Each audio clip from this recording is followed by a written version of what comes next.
Hello friends, welcome to a new chapter today. In this chapter we are going to learn about physiological changes in pregnancy. Okay, so what are the physiological changes that are associated with pregnancy? So first, there is external changes in pregnancy. External changes in pregnancy include there can be melasma, where there is hyperpigmentation of face and nose. Then we have hyperpigmentation of face and nose, and there is breast changes are present. So in the breast, due to estrogen, there is increased ductal development. Okay, and on the effect of due to progesterone effect, it causes increased alveolar and glandular development occurs. See, due to estrogen there is ductal development, and due to progesterone there is alveolar or glandular development is seen. And there can be formation of secondary areola. Obviously there is hyperpigmentation, and there is Montgomery tubercles. What are these Montgomery tubercles? These Montgomery tubercles are actually dilated sebaceous glands.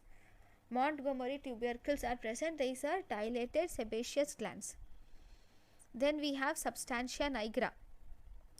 Substantia nigra is present from the xiphisternum to the pubic symphysis. We have this linea nigra. Linea nigra is present, is a hyperpigmented line which is seen in the abdomen from xiphisternum to the pubic symphysis. Then we have stria gravidarum. These are also called as stretch marks. These are laterally seen, and these stria gravidarum may form later as stria albicans. Okay, you will also see spider nevi are also seen in pregnancy. So these are the external changes that occur in pregnancy. Then if you see weight gain, this weight gain is very important. Total weight gain in pregnancy is 11 to 13 kgs. Total weight gain in pregnancy is 11 to 13 kgs. BMI, normally there is in patients, in women with normal BMI, there is 11 to 14 kgs weight gain, and in women of underweight, who are underweight, there is 14 to 18 kgs weight gain. In women who are overweight, there is 7 to 11 kgs weight gain, and in obese women there is less than 7 kgs weight gain. So if you see, in total weight gain is 11 to 13 kgs. If the BMI of a person is normal, then the weight gain is 11 to 14 kgs. In underweight women, the weight gain is 14 to 18 kgs. In overweight women, the weight gain is 7 to 11 kgs. In obese women, the weight gain is less than 7 kgs. So recommended weight gain for normal women is 11 to 14 kgs. For underweight women is 14 to 18 kgs. For overweight women is 7 to 11 kgs, and for obese women is less than 7 kgs. Then if you see the changes in internal genitalia, so changes in internal genitalia are also very important. So for vagina, first, in vagina there is bluish discoloration of vagina is seen. This bluish so first in vagina you see bluish discoloration of vagina, which is called as Jack-Weimer sign or Chadwick sign, which is seen in 8th week. At 8th week we have bluish discoloration of vagina, which is Jack-Weimer sign or Chadwick sign. Then there is increased pulsations which are felt in the lateral vaginal fornices, and this increased pulsations in the lateral vaginal fornices is seen at 8 weeks, and this sign is Osiander sign. Osiander sign is there is increased vaginal pulsations felt in vagina at 8 weeks, that is Osiander sign. Then there is softening of cervix occurs in 6 weeks. In 6 weeks there is softening of cervix, and this is called as Goodell sign. Goodell sign is softening of cervix at 6 weeks is called as Goodell sign. Then if you see, then there is regular rhythmic contractions of uterus occurs at 4 to 8 weeks, which is called as Palmer sign. So regular rhythmic contractions of uterus occurs at 4 to 8 weeks, which is called as Palmer sign. Then there can be asymmetrical enlargement of uterus due to lateral impaction of placenta. there is asymmetrical enlargement of uterus due to lateral implantation of placenta. This asymmetrical enlargement occurs at 6 to 8 weeks. It occurs at 6 to 8 weeks, and this is called as Piscase's sign. So what is Piscase's sign? There is asymmetrical enlargement of uterus due to lateral implantation of placenta, which is present at 6 to 8 weeks, which is called as Piscase's sign. Okay. Then we have on bimanual examination. On bimanual examination, abdominal and vaginal fingers oppose each other, and this sign is called as Hager's sign, which is present at 6 to 10 weeks. On bimanual examination, abdominal and vaginal fingers oppose each other at 6 to 10 weeks, and this is called as Hager's sign. There are systemic changes seen in the pregnancy. Okay, so these are the changes of uterus, vagina and cervix. Then if you see CVS, in CVS it causes hemodilution. Okay, the changes in CVS include, first it causes hemodilution. In this you should remember plasma volume increases by 40 to 50%, RBCs increases by 20 to 30%, then total blood volume increases by 30 to 40%. Start from RBCs. RBCs increases by 20 to 30%, total blood volume increases by 30 to 40%, and then plasma volume increases by 40 to 50%. Then hematocrit and PCV decreases by 20%, and total hemoglobin will increase by 20%. Hematocrit and PCV decreases by minus 20%, whereas total hemoglobin will increase by plus 20%. There is mild thrombocytopenia and there is leukocytosis is seen. So these are the main features in CVS.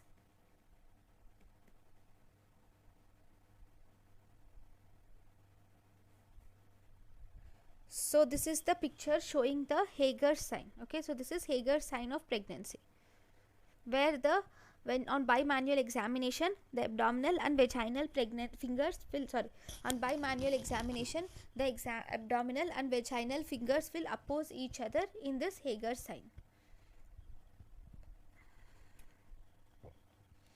Then if you see, the next important thing is all clotting factors will increase except factor 11, factor 12, 13 and platelet count, which will decrease. All clotting factors will increase except factor 11, factor 13 and platelet count, which will decrease. Then ESR will increase, fibrinogen will increase, factor 9, 10, 8, 7 and 2 will increase. Bleeding time, clotting time is unchanged. So if you remember, you can remember that all clotting factors will increase, fibrinogen and ESR will increase, except two things which will decrease are factor 11 and 13 and platelet count will decrease. Factor 11 and 13 and platelet count is decreases, whereas bleeding time, clotting time remains unchanged. Then we should learn some points about CVS. So in the CVS, first important thing is here stroke volume will increase, heart rate will increase by 10 to 15%. Stroke volume will increase and heart rate will increase by 10 to 15 ppm, beats per minute. Heart rate will increase by 10 to 15 beats per minute. Cardiac output will increase. Cardiac output starts to increase by 6 weeks of pregnancy. Cardiac output starts to increase by 6 weeks of pregnancy. Maximum cardiac output is seen in 28 to 32 weeks. Cardiac output starts to increase by 6 weeks of pregnancy. Maximum cardiac output is seen at 28 to 32 weeks. So this cardiac output increases by 40% during pregnancy. Cardiac output increases by 40% during pregnancy. It increases by 50% during the second stage of labor. Okay, and it increases by 70% 1 hour post delivery. So cardiac output increases by 40% during pregnancy. It increases by 50% during second stage of labor, and cardiac output increases by 70% 1 hour post delivery. Then cardiac output also decreases at term because uterus compresses the aorta. Because uterus compresses the aorta, the cardiac output decreases at term. So this also decreases the venous return. It also decreases the venous return. There is decrease in preload, and thus there is decrease in cardiac output at term. So you see, because uterus compresses the aorta, so there is decreased venous return to the heart, which causes decrease in preload, and thus it decreases the cardiac output at term. Okay, then in the second stage of uterus, as the uterus contracts, there is decreased blood flow to the fetus, and there is increased preload towards the heart of the mother. So as a result, cardiac output increases. In post delivery, there is the extra blood. Instead of going into the uterus, it goes into the heart. Normally during pregnancy state, the extra blood which is formed, the hemodiluted blood, that goes into the uterus, right? But post delivery, that extra blood do not go into the uterus, but it goes to the heart, thus increases the cardiac output. So here in post delivery, we do auto transfusion is done. That is, there is increased blood flow from the mother's uterus to the mother's systemic circulation. That is auto transfusion. Then if you were asked where is the, so we have learnt about the cardiac failure, so cardiac output. So among all the stages of stages of pregnancy, which stage has the maximum chance of heart failure? So maximum chance of heart failure is present in first hour or first 1 hour postpartum. Okay, CVS changes return back to pre-pregnant state by 7 to 10 hours post delivery, 7 to 10 days post delivery, 7 to 10 days post delivery, the changes return back to pre-pregnant state. Then if you see blood pressure, then the next thing in the heart is about the blood pressure. So in the blood pressure, if you see, blood pressure decreases. Okay, systolic blood pressure decreases and diastolic blood pressure also decreases. But if you see, the decrease in diastolic blood pressure is more when compared to systolic blood pressure because of decrease in peripheral vascular resistance. Because of decreased peripheral vascular resistance, decreased diastolic blood pressure is more than that of decrease in systolic blood pressure. So this is seen in progesterone mainly. So mainly progesterone causes decrease in blood pressure. Progesterone is responsible for decrease in blood pressure, and there is also mid trimester fall in BP is also seen. There is also mid trimester fall in BP is also associated with blood pressure fall. Then there is something called as, we have supine hypotension syndrome. In supine hypotension syndrome, 10% of the cases, the great vessels are compressed by the uterus, and because of the compression of the because of the compression of great vessels by the uterus, all the blood which should reach the brain and the heart will not reach properly, and as a result that causes supine hypotension because of the compression. Okay, so that is about the blood pressure. Then after blood pressure, we have to learn about heart sounds. In the heart, we have to learn about heart sounds. In heart sounds, S1 is loud and persistent. Split in S1 is seen. In the pregnant female, S1 is loud and there is persistent split in S1 is seen. And S3 is also seen in pregnant women, which is physiological.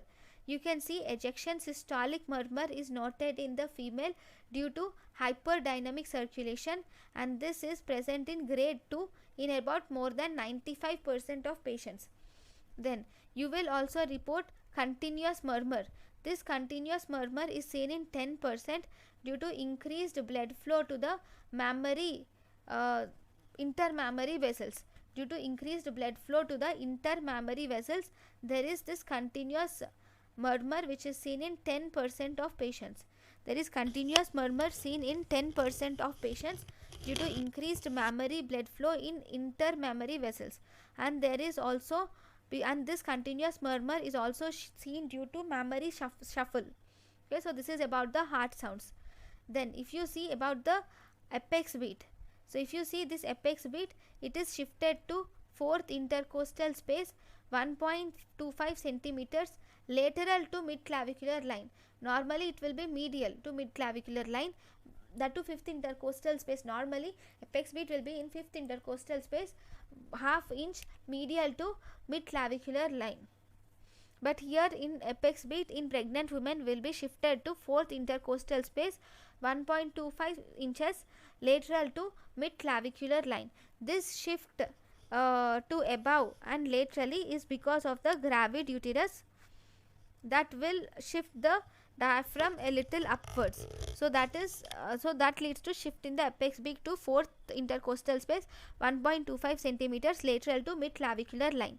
So in ECG you see left axis deviation is seen in the ECG, and if you see central venous pressure and pulmonary capillary wedge pressure are unchanged, and here the heart moves up and there is hypertrophy of cardiac muscles is noted in pregnancy.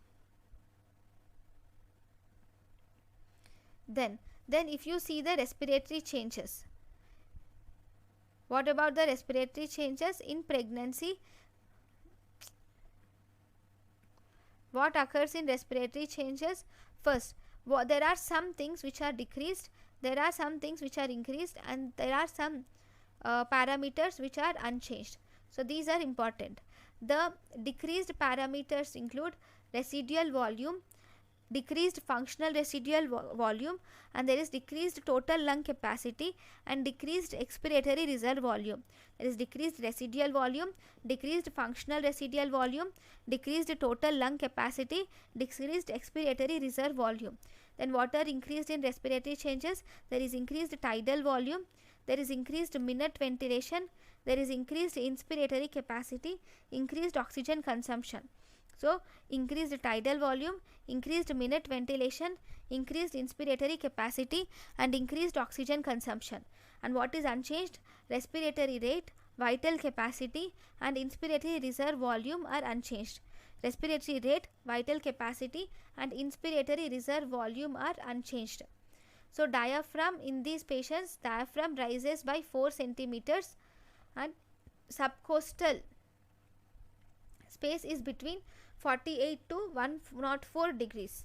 Okay, then the renal changes. If you see the changes in the kidney, here mainly the blood flow increase to the kidney increases by 50%. In renal changes, blood flow to the kidney increases by 50%. Then what will decrease and what will increase? That is important. There is increased GFR, there is increased creatinine clearance, there is increased glucose in urine which is glycosuria, increased amino acid in urine causing amino aciduria. What are decreased? There is decreased blood urea nitrogen, decreased serum creatinine, decreased serum uric acid, decreased plasma osmolarity, there is decreased sodium, potassium and chlorine. See, there is increased GFR, increased creatinine clearance, glucose is present in urine, that is glucosuria is seen, and amino acid in urine, that is amino aciduria is seen. So if you see all the parameters of urine, most of the parameters of urine are increased, whereas of the blood they are decreased. Like there is decreased serum blood urea nitrogen, decreased serum creatinine, decreased serum uric acid, decreased plasma osmolality, and there is decreased serum sodium and serum potassium and chlorine. So that related to blood are decreased here, right? Then if you see proteinuria of 300 milligram per day can occur, then what happens in ureter? Ureter is actually dilated due to the gravid pressure in the uterus and progesterone. Due to gravid uterus pressure and also due to progesterone, this ureter is dilated. Then if you see bladder, bladder shows frequent micturition due to increased pressure and urethral length. Due to increase in pressure and urethral length, there is frequent micturition is seen in the bladder. Then if we see the GIT changes, GIT changes include, there is increased in GIT, there is increased risk of gastroesophageal reflux disease, constipation, cholelithiasis and cholestasis. There is increased risk of conditions like gastroesophageal reflux disease, constipation, cholelithiasis and cholestasis are increased. There is increased heartburn and pylorus is seen, and gastric emptying time is unchanged. If you see the gastric emptying time, that is unchanged, and motility of large bowel is decreased. There is decreased motility of large bowel. So as a result, it is associated with constipation and hemorrhoids. Liver enzymes are normal except ALP, which is doubled.